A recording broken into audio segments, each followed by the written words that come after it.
Grievous's flagship shook as fire chewed through its hull.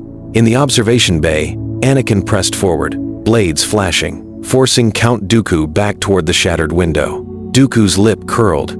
He did not toy with the boy. He waited for one overreach. Anakin lunged for the finishing strike. Dooku pivoted, caught the swing, and slipped inside Anakin's guard. One clean thrust. Red light vanished into Anakin's chest. For a heartbeat, the war went silent. Anakin's eyes widened, more surprised than afraid. His sabers clattered to the deck. Obi-Wan, still bound by the Force grip, screamed, "Anakin!" Dooku released him. Obi-Wan crashed to his knees and caught his brother before he hit the floor.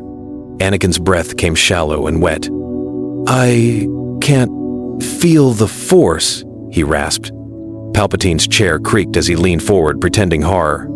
"Kenobi, save him," he urged, voice rich with concern. But his eyes were cold, calculating. The Chosen One was gone. The prophecy was broken or rewritten. Pause. Obi-Wan pressed his hands over the wound, pouring everything he had into healing. It was not enough. The blade had burned too deep.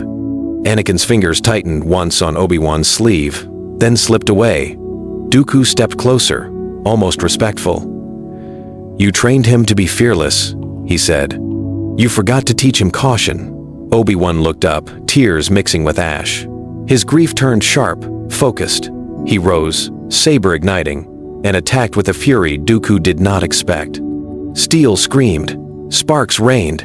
The duel became a storm. Then the ship lurched. Alarms howled. Separatist droids poured in from the corridor. Palpatine smiled behind his chains.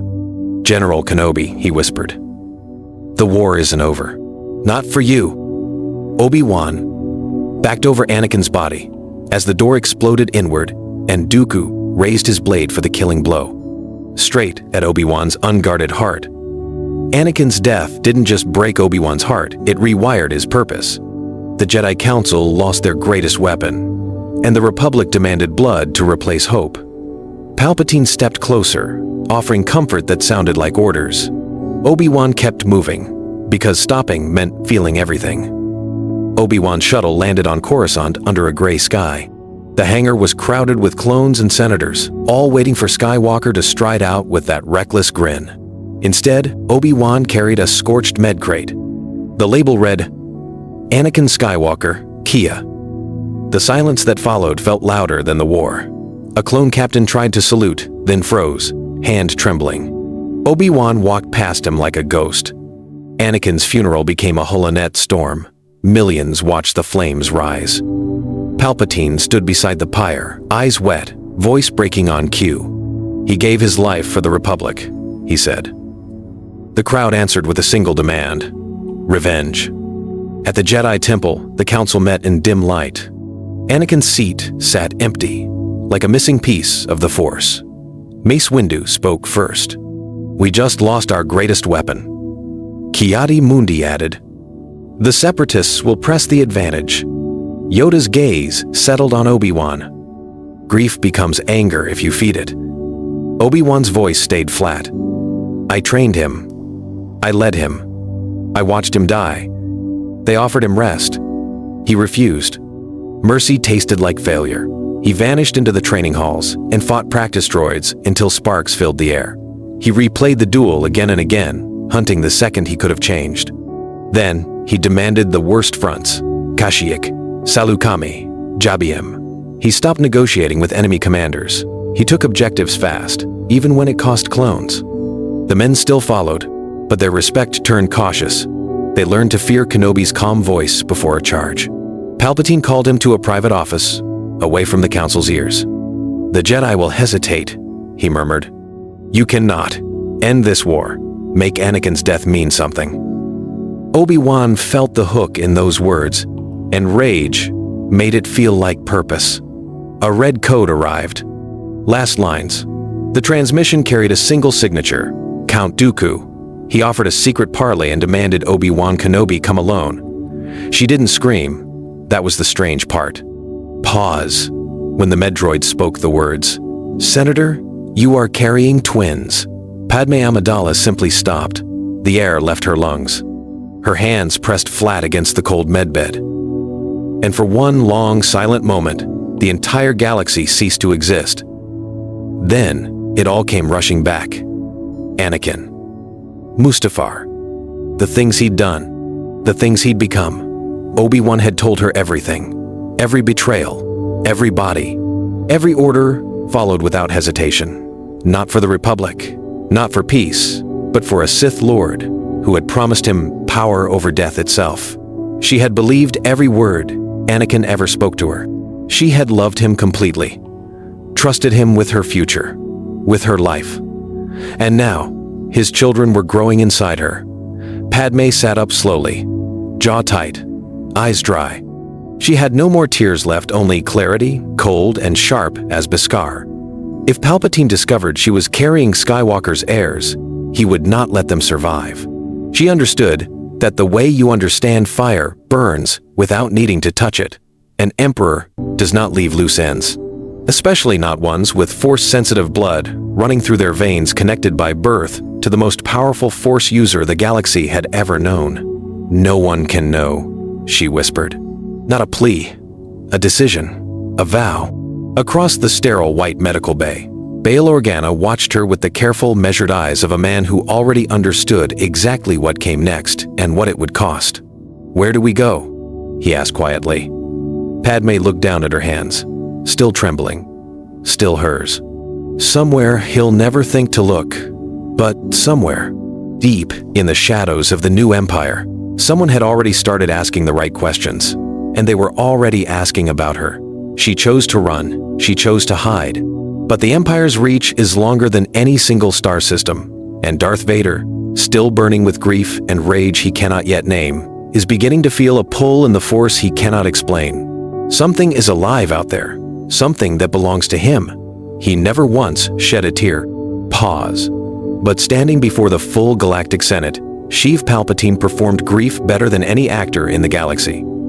Anakin Skywalker, he began, voice low, cracking just enough to sound human, was the greatest champion this republic ever produced.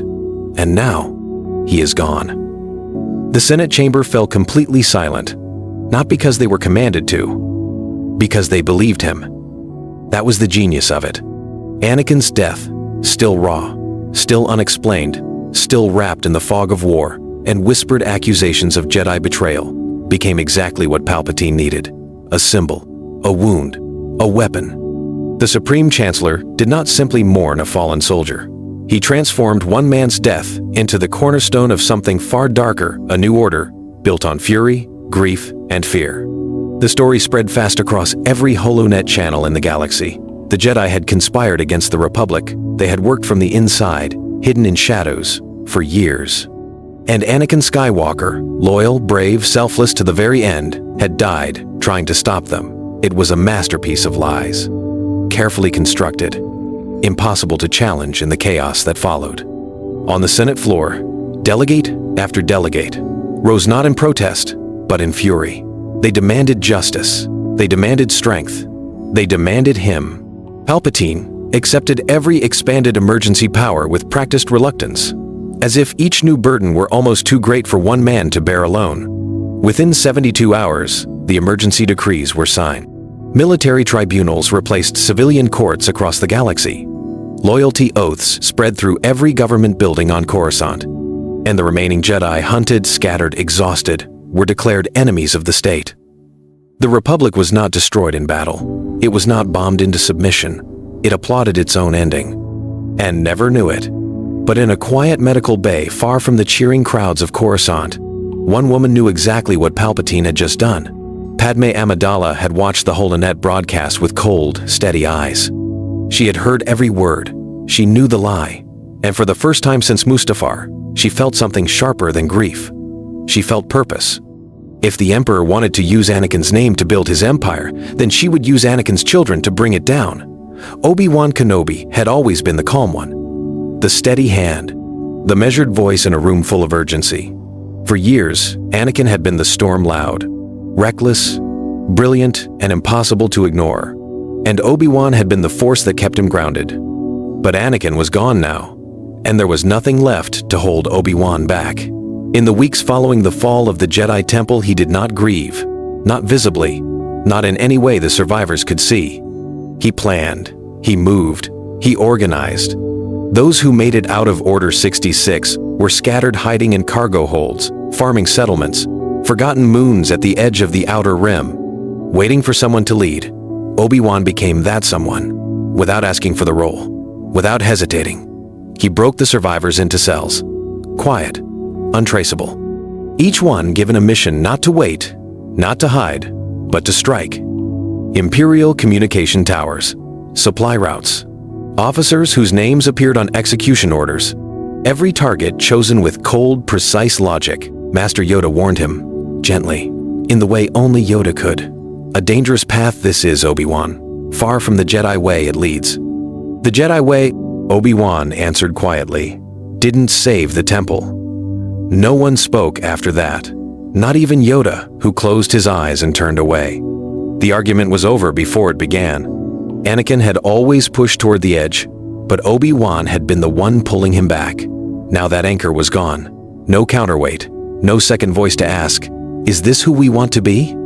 The Jedi were becoming something harder, and Obi-Wan Kenobi, the calm one, the steady one, was leading them there. One cold decision at a time. With every dark step forward, the light inside them dimmed just a little more. Obi-Wan had made his choice. But somewhere in the galaxy, that choice had consequences he hadn't planned for. One of his strike cells had gone dark, no signal, no confirmation, no survivors recovered. And the last known location of that cell was a system Palpatine had personally ordered sealed. Someone inside the Empire had been waiting for exactly this move, and now they had what they needed, proof that the Jedi were still fighting. All Palpatine needed was a reason to go public. Now, he had one. Count Dooku stood alone on the balcony of his command tower on Sereno. The night wind moved slowly across the city below. Fires from distant battlefields still burned in the dark. He allowed himself a rare smile. The galaxy was changing, and he had helped shape it. The Jedi were weaker now. Their confidence had cracked. Their armies were stretched thin across the stars. Every victory of the Separatists pushed the Republic closer to collapse. Dooku folded his hands behind his back. I have done exactly as my master wished, he said quietly. For a moment, the only sound was the wind. Then a familiar voice echoed through the chamber. Have you? Dooku turned. The hologram of Darth Sidious appeared beside him, cloaked in shadow. Dooku bowed his head slightly. My master. Sidious studied him in silence. You believe the war is going well? Dooku lifted his chin. The Republic weakens each day. The Jedi stumble in confusion. Soon they will fall. Sidious's hood tilted slightly. Confidence can be useful. A pause. But pride is dangerous. Dooku felt the shift immediately. The air seemed colder. I serve only the Sith, Dooku replied carefully. The hologram flickered as Sidious stepped closer. Yes, Sidious said softly. You serve. Another long silence followed. Then Sidious gave a quiet command. There is a new task for you. Dooku waited. You will hunt a Jedi who has become inconvenient. Dooku's eyes narrowed. Name them. Sidious's voice dropped into a whisper. Anakin Skywalker. For the first time in many battles, Count Dooku did not immediately answer, because somewhere deep in the Force, he sensed something else. This was not a mission. It was a test. And if Dooku failed, he already knew what the Sith did to apprentices who disappointed them. The war had reached a breaking point.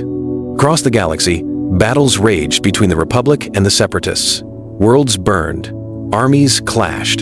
The Jedi fought on every front, believing victory was still possible. But the true master of the war had already chosen the ending. Far above the city planet of Coruscant, the dark mind of Darth Sidious watched the galaxy like a game board. And one piece had grown too bold. Count Dooku returned to his flagship, believing he had passed his master's test. His fleets were strong. The Jedi were scattered. The Separatists followed him without question. For the first time since the war began, he allowed himself to believe he was close to victory. That belief was his final mistake. As Dooku entered his command chamber, a hologram flickered to life. Sidious appeared. My master, Dooku said, bowing slightly. Sidious spoke calmly. You have served well. Dooku smiled faintly. Then the Jedi fall soon. For a moment, there was silence. Then the chamber doors burst open. Battle droids stepped aside as a tall figure entered, lightsaber already ignited. Blue light filled the room. Anakin Skywalker stood there, eyes burning with anger. Dooku's smile vanished. "This is your test," Sidious said quietly through the hologram. Anakin attacked without hesitation. The duel was short, brutal. Dooku was powerful, but he was not ready. Anakin's blade struck fast. One final flash of blue light, and Count Dooku fell. Far away on Coruscant, Sidious watched with quiet satisfaction. The apprentice was gone. Now the real plan could begin. Within hours, a single command echoed through the galaxy: "Execute Order 66." And in the chaos that followed, Sidious began shaping his new weapon, a weapon named Anakin Skywalker. The Jedi Order was gone. Across the galaxy, the sudden command of Darth Sidious had turned the clone army against their former generals. One moment the Jedi were leaders of the Republic, the next moment they were hunted traitors. Temples burned, masters fell, Padawans ran for their lives, but a few survived. One of them was Obi-Wan Kenobi. Obi-Wan had seen the warning just in time. Through chaos and betrayal, he escaped the purge and disappeared into the outer systems. And he was not alone. Hidden aboard a small medical ship were two newborn children, the last hope of the Skywalker bloodline, the twins of Anakin Skywalker. Obi-Wan looked down at them quietly. "Your father was meant to bring balance," he whispered. "Perhaps you still will." But the galaxy believed a different story. The Empire spread its version of events quickly. According to the official broadcast, Senator Padme Amidala had died during the Jedi Uprising, a brave voice for peace, killed during the chaos of betrayal. Citizens across the Republic mourned her. Worlds that once trusted the Senate now whispered with anger. The Empire tried to control the story, but something unexpected happened. Padme became a symbol, a martyr. Small groups of senators, soldiers, and citizens began meeting in secret. They spoke of freedom, of the Republic that once was. Without Darth Vader to hunt them, these early rebels grew faster than Sidious expected. Still, the Emperor remained patient. Fear would come soon enough. And somewhere, in the quiet deserts of a forgotten world, Obi-Wan watched the twin children sleeping. Because one day, the Empire would learn the truth. The Skywalker legacy had not ended. It had only begun.